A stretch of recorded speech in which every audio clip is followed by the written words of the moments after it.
Are you ready to transform your normal e-commerce business into one that experiences exponential growth year after year using online advertising? If so, this show is for you. Me and my guests will show you how you too can grow your e-commerce business to 7 or even 8 figures so you can go on more luxurious vacations, spoil yourself and your family, say yes to more opportunities, and become financially free so you never have to worry about money again. Welcome to the E-commerce Performance Marketing Show. Hey, how's it going, guys? Welcome back to the E-com Performance Marketing Show. And I've got an incredible guest here. I've got Matt Gillis. He is the CEO of Clean.io, which is a cybersecurity company that delivers digital engagement security for websites and e-commerce merchants. So if you're in e-commerce, pay attention to this episode. This is going to be powerful for you. It's going to save you a lot of money, and it's also going to protect your profits. So Clean.io ensures that end users have flawless experiences and your revenue as an e-commerce owner is protected. Many of the biggest sites on the internet trust Clean.io to make sure that user experiences, revenue, and brand reputation is protected. Matt has spent the last 20 years at the intersection of mobile and media, from startup to massive scale global companies generating north of $1 billion in revenue. He's here to talk about the importance of protecting user experiences and revenue and why companies should make this a top priority. For your benefit, one of the things we will likely dig into is their newest product, CleanCart. I'm really excited to dive in here. This way you can protect your e-commerce business and your profits, and you can still maintain a strong end user experience. So Matt, welcome to the show. Josh, thanks for having me. I'm excited to be here today. Yeah, I'm excited to have you, man. Why don't you tell the audience and myself too, because I want to find out more about your journey, how you got started, how you got started with Clean.io, and where the idea came about. Hey, so I am a serial entrepreneur. I've done a couple startups. I'm a mobile guy my whole career. I'm, as you said, 20 years, so I'm old as dirt, Josh. But listen, I've learned a ton of things along the way. I've spent a couple journeys in my career. One at mobile operators in the earliest days of the things that you do on your cell phone, other than make phone calls. So launching games and ringtones and video on demand, all that sort of stuff. And then I spent a decent part of my career in the games business and making games for cell phones, and sold a company to Capcom, which is a Japanese video game conglomerate. So we did games like Who Wants to Be a Millionaire and things like that. Lots of fun and in the earliest days, right before the iPhone. And then I would say like the last 10 years or so has been spent in the digital media world. And most of my time in that world has been helping publishers make more money on their websites and in their apps. And so I led the publisher platforms business at Oath, which is now called Verizon Media, which is the combination of AOL and Yahoo and a variety of other companies. And so I've kind of been in this intersection of mobile and marketing my entire career. I'm now the CEO of Clean.io. The cool part is I spent like the majority of my last 10 years helping publishers make money. And the last 3 years I've been spending at Clean helping publishers deliver great, clean user experiences on their website. Free from any of those harmful, malicious ads and those takeovers and those things that kind of distract you and pull you away somewhere when you didn't touch or click anything. And so we call it digital engagement security. So that's what we're up to at Clean, and lots of exciting developments on our side. Yeah, can you expand on some of those distractions you just highlighted? This way the audience can really, visualize some of those distractions that you're talking about that Clean.io really helps e-commerce companies prevent end users from experiencing? So we got two different products. So the first product that we launched 3 years ago, it's called Clean Ad. Think of this product. If you own a website where you make money with ads, obviously you want demand density. You want a ton of ads to run on your website where you can make money. That's how you make money. We protect those websites. So we protect some of the biggest websites on the internet from a lot of the harmful things that happen. The most common one, Josh, that you may be familiar with and your users or your listeners may be familiar with is if you're scrolling on a website and all of a sudden the screen kind of redirects you and it says, "Congratulations, Josh, you won an Amazon gift card." And you're like, I didn't click anything and I'm not a big fan of this. What happened? Or it may say, hey, your phone is infected and has 44 viruses. Click here. Those are the sort of experiences that we protect users and websites from. The crazy thing is all of that, most folks say like, how did that happen? What was the thing that caused it? It actually comes through the programmatic media ecosystem. So the bad actors are actually buying ads on websites. And when they can get an ad through to the website and render, then they unpack a whole bunch of JavaScript and take over the user experience. They are the most sophisticated performance marketers on the planet. I think you're talking about performance marketing here, right? Yep. These bad actors know how to buy an ad that might cost 20 cents and have generally a click-through rate of 0.5%. They can turn that into a 100% click-through rate. So it really destroys the user experience. It destroys revenue, and in many cases, it destroys reputation of these websites because you get these experiences and you can't get back to where you wanted to consume that content. That's where our business started. That was 3 years ago. We started seeing some kind of crazy behaviors where, historically in our business, everything is deterministic. We're able to really unpack who the bad actor was all through the value chain and really identify right back to where it started. We started to see some client-side injections and other things that weren't specifically tied to the mobile ads experience. And in doing some R&D, we started to unpack. Some of our partners have both commerce and ads on their website. That's how they make money. So they'll run ads within their content, and then they've got a storefront where they'll sell swag and that sort of stuff. And as we started to kind of investigate these client-side injections and how they were harming their websites, we really started to see that, historically our business has been about stopping malicious stuff from happening, malicious JavaScript. We started seeing this class of JavaScript that I would call untrusted JavaScript. The notion that you own your website, whether it's a news website or an entertainment website, or it's a commerce website, you own your website, but you don't control the code that executes on your website. That's frightening. Right. So, for you owning a brand, you want to be able to control the user experience and the user flow and the funnel and really make sure that your users are delighted when they come to your site. And so what we started seeing specifically in the e-commerce world is that there was this phenomenon happening with these untrusted, call them Chrome extensions like Honey and WikiBuy that were injecting themselves at checkout on e-commerce websites and really disrupting merchant revenue. And so that's kind of our first foray into e-commerce, and that's where we're headed. Gotcha. And I know we talked about this before the recording, but can you tell the audience what Honey and WikiBuy does? So, there are tens of millions of users of these Chrome extensions. You can go to their websites and download them, and they're authorized by, Google and that sort of thing. Chrome, WikiBuy and Honey are two of, I would say, the most popular ones. It's a Chrome extension that sits on your machine, on your PC, so on your laptop. As a shopper, when you are at checkout on one of your favorite merchant sites, Honey will pop up into a window and it'll say, hey, Josh, we have some promo codes and some coupons for you. Would you like us to try them? And you, as the user that downloaded this extension, you're like, hey, listen, if I can get a discount and a deal, why not, right? Everybody loves a deal. And so what Honey does is Honey starts bombing in a whole bunch of coupons and promo codes into the checkout experience, and it radically can reduce and impact, as a merchant, it can radically impact your average order value. As a user, it can save you money. And so from the lens of the user perspective, it's awesome.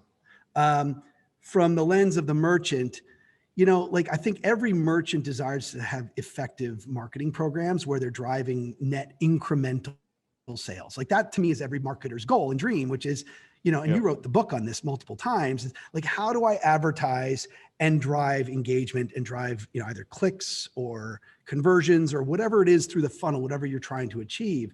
Totally. And what's happening with Honey is that one, they're dramatically reducing your average order value.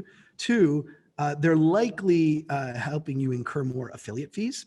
So you're going to be paying, commissions or affiliate fees out to other folks in the value chain. And I think at the end of the day, as a merchant, you've lost control of your discounting structure, because what Honey does and what WikiBuy does is they'll look to the universe of the internet to find all of the promotional codes that they could apply onto your order. But what they'll do is they'll automatically apply the biggest one that's eligible for your order. And so what that does is if you're a merchant and a marketer and you're trying to drive measurable spend, you've lost control of your analytics. So, and so we've heard horror story after horror story from merchants who just they we're using YouTubers or using social media influencers and giving them exclusive codes to try and drive those audiences of fans of this athlete or this entertainer. And lo and behold, what happens is Honey scrapes that coupon out at checkout and automatically applies that for everybody else who comes after you as a user. Yeah. And now everybody's getting the code, pick whatever that code name is.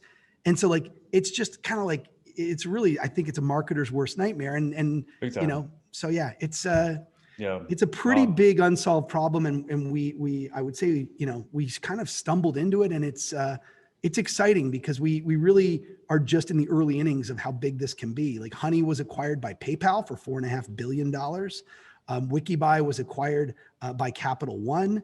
So these big payments processors, like, I'm not sure that they're strategically aligned with the same incentives that the merchants are, because for them, it's all about data and really owning that payment processing. And so, I think there's still a lot of game left to be played. Yeah, totally. How does it technically work? Does a software like Honey or WikiBuy just scan the website, and does it identify like the promo codes on the back end of the website somehow? Is that how that works? Well, listen, there's promo codes all over the internet, right? If you really want to get a discount, you can probably go and search a whole bunch of forums or, different sites. One of the unique things that Honey does is the first thing it does when it activates is it scrapes out any coupon that the user's actually placed into the promo code box. Mm-hmm. So, one of the common problems that we hear from merchants are, listen, I want to drive re-engagement. Like someone who's already purchased in the past, I want to drive them to come back because they've already shown intent that they like my brand and they want to purchase my products. I'd love them to come back.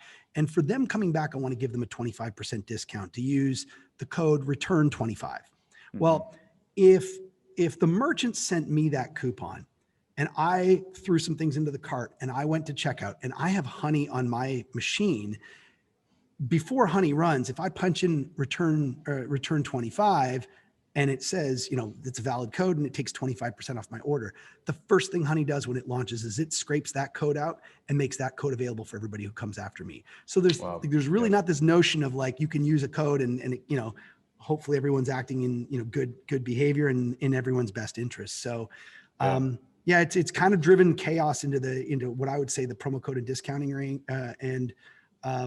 We're here to help merchants really get control of that and, restore their revenue and restore their margins. Yeah, absolutely. I could see how that would mess up a lot of marketing reports, how it would mess up profits, how it would stress out, marketers and, e-commerce business owners alike. So how does Clean.io work and how does it prevent that from happening? So we're really focused right now with Shopify merchants. And so we deliver a custom Shopify app to the merchant installs that. It's really simple. Usually, like same day you're up and running. So it's not a huge laborious effort. And instantaneously we start blocking Honey and WikiBuy and others across Chrome, Safari, and Firefox at checkout. So we've really, what we're doing by giving them this, custom Shopify app is like restoring their control of the code that is executing on their website and giving them back the keys to their revenue and their margins.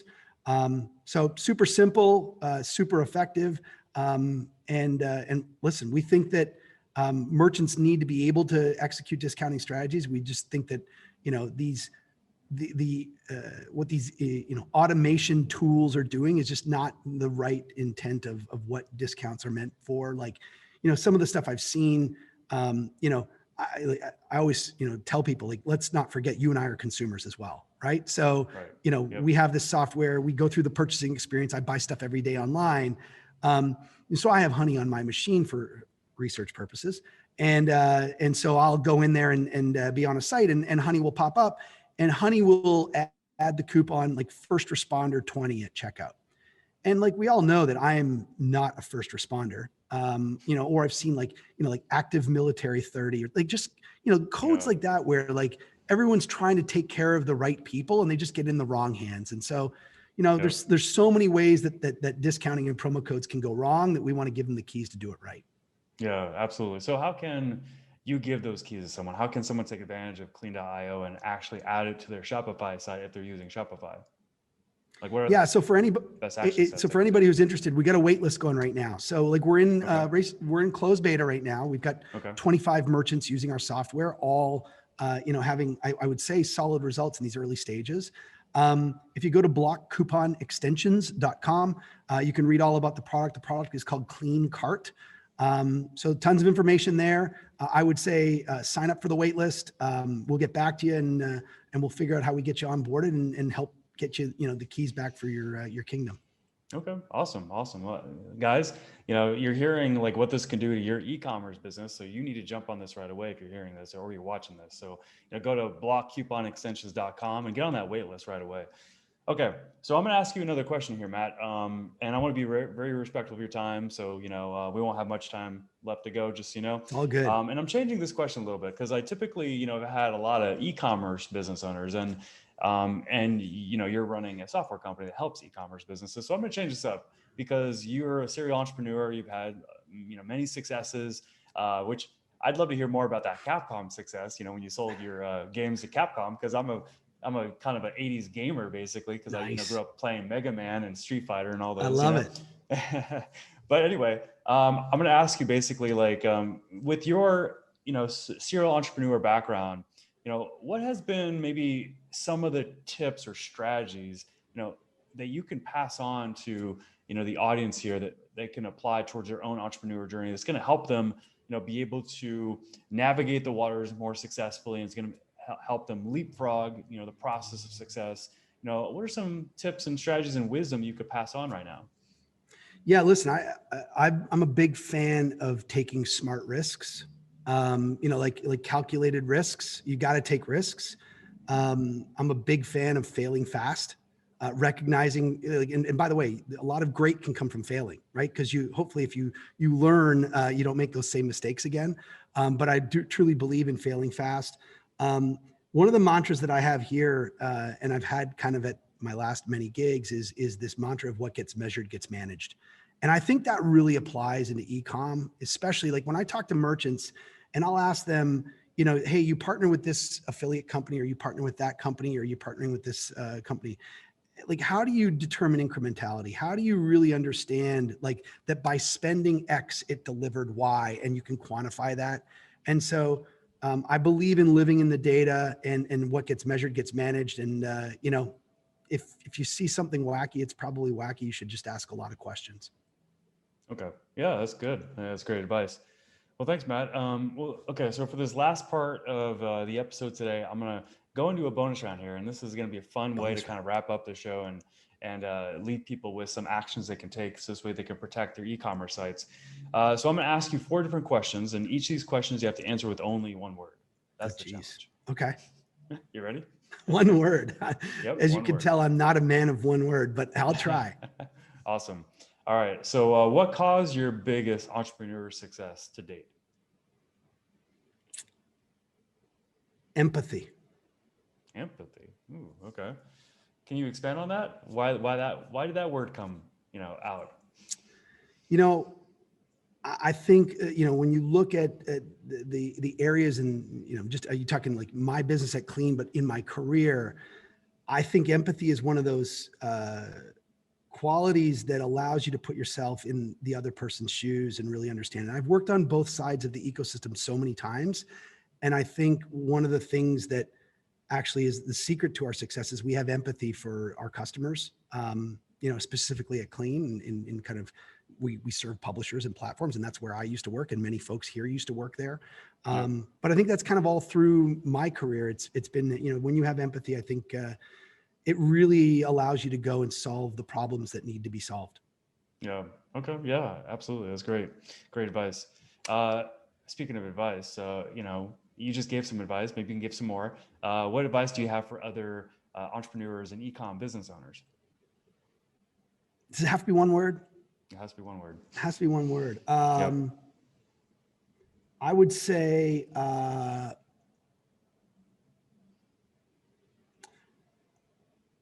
invest.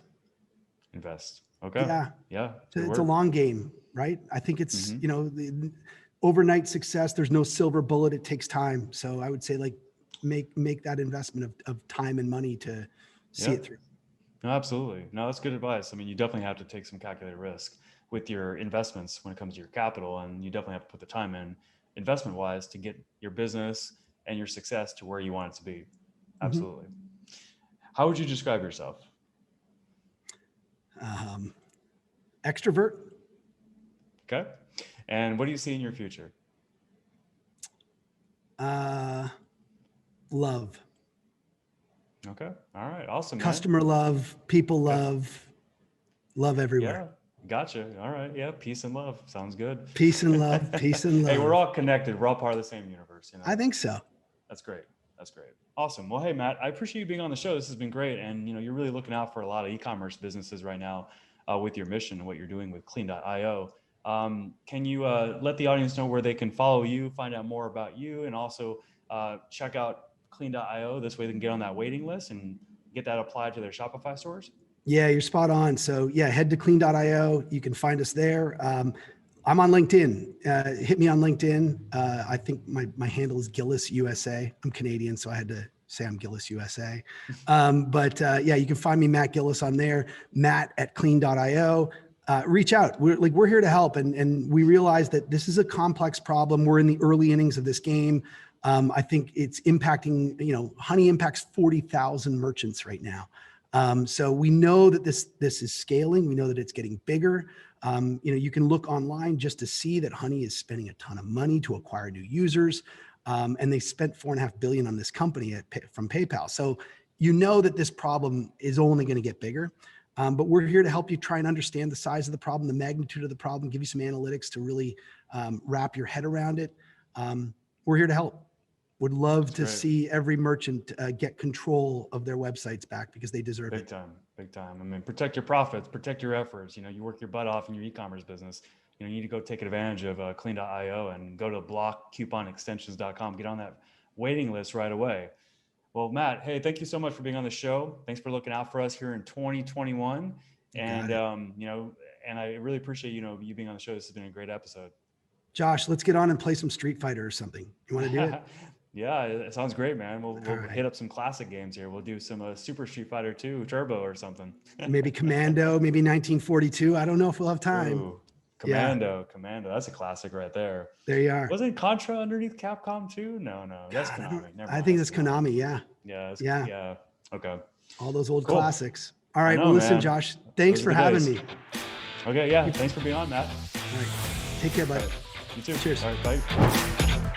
Thank you for tuning into the e-commerce performance marketing show. If you enjoyed this episode, be sure to subscribe, like, and comment with a timestamp of your favorite part and share it with a friend. Until our next episode, here's to you and the success of your e-commerce business.